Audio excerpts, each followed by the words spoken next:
Within the Seahawks locker room. It's been an interesting week. NFL insider Dan Graziano joining us. Take a listen to Sherman's comments yesterday. It's fantastic. I mean, we're teammates. You know, it's like a family. It's like everybody else in the family. We fight for one another, just like I'm fighting for the other 52 guys out there. I'm fighting for him, and he's fighting for us. And we have a great appreciation for how tough our quarterback is and what he's played through. You know, last year he played through a number of injuries, and he's not doing that because, oh man, I just got to go out there and it's a job. But he's doing that for the guys next to him, and we appreciate that. You know, we think he's a great quarterback, but it doesn't matter what we say because it doesn't matter what we say. I mean, at the end of the day, because we can say that to the cows come home, but one guy says he has a story and he's heard a rumor about this, about somebody down the way saying something, and that's the truth. It's just a conversation they have every year. You know, I guess this year they had, more people knew about it, but it's conversations they have every year. You know, everybody's open, everybody's available, and they just made sure that I knew, and, you guys found out, and they were pretty open with it, so there was never really a situation where anybody asked for it. It was just a conversation. You didn't go in there and ask for a trade at all? We didn't.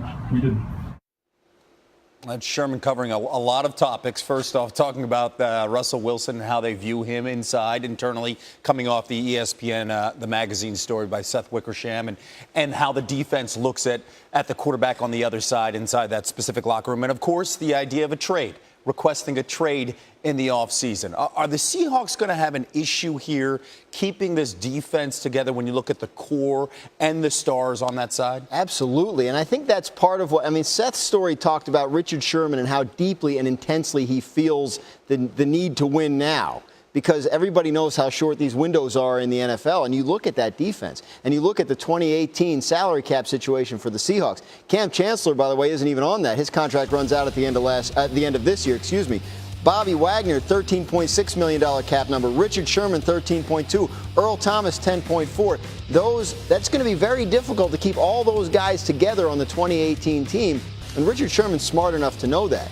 He spent a lot of time in that news conference talking about Seth's story. A lot of time.